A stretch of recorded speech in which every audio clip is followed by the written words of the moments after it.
Para sa karagdagang impormasyon kaugnay na aksidente sa Mahayhay, Laguna, makakausap natin ang direktor ng Laguna Police na si Senior Superintendent Romulo Sapitula. Magandang tanghali po, Senior Superintendent Sapitula. Si PR Canghel po ito.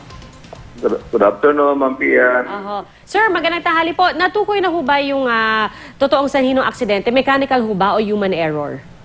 Patuloy pa rin ang ating investigasyon, Pia, dahil hindi pa naman tapos, hindi pa tayo pwedeng mag-conclude kung ito ay human error or mechanical defect. So, patuloy pa rin dahil yung driver hindi pa makausap na maayos. So, patuloy pa rin natin pag-iimbestiga tungkol sa sanhi nito. Nasa kustodiya nino ho yung driver? Opo, sugatan din po, sa hospital din po yung driver. Nasa ospital pa rin po. Okay. Opo. Pero yung mga kaanak po ng mga nasawi, yung apat na construction worker po, tama po ba? Napagbigay alam na ho ba sa kanilang mga kaanak yung nangyari po sa kanila? Opo, dahil lahat po naman ay taga-Mahayhay po yung mga yan. Lahat po ng mga biktima ay taga-Mahayhay. So, talagang naman po napakabilis po ang balita at lalo-lalo sa probinsya na katulad dito ay napaalam po agad sa mga kamag-anak at mga mahal sa buhay. At kami po ay nakikiramay doon sa apat po na namatayan.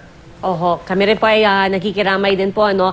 At Senior Superintendent Sapitula, alam po namin na gaya na nabanggit nyo, yung driver nasa ospital pa rin at may mga iba pang naroon din, no, sa ospital na nagpapagaling. Maaari ho bang malaman kung kamusta na po sila?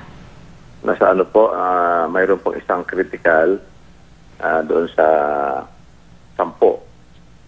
Kasi po 14 pala ito kasi iba-ibang hospital po. Mayroon po isang critical at yung 10 ay palagay po namin ay lalabas na rin po sa hospital siguro sa mga susunod na araw o kaya mamayang hapon.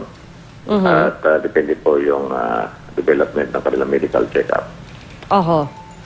Yung dun sa mga initial reports po na nakuha namin, di ba, nahulog po sa bangin yung truck dun sa Mahayhay, Laguna. Yung lugar po ba na ito, dati na po bang maraming na-aksidente rito?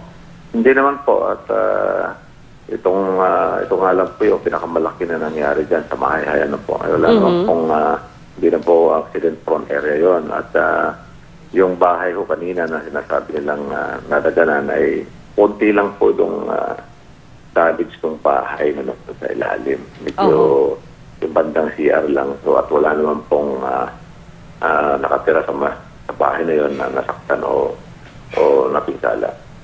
Okay. Kasi nakita namin yung ilan dun sa mga larawan nung bahay na yun. Parang medyo malaki yung bahay. Pero malayo ho ba ito dun sa mismong kalsada?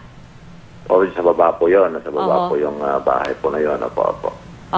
So, siguro, Senior Superintendent Sapitula, no, paalala na lamang po dun sa mga motorista para maiwasan po ang ganitong aksidente. Hindi lamang po dun sa lugar na yan sa Mahayhay, kundi syempre sa iba pang lugar po.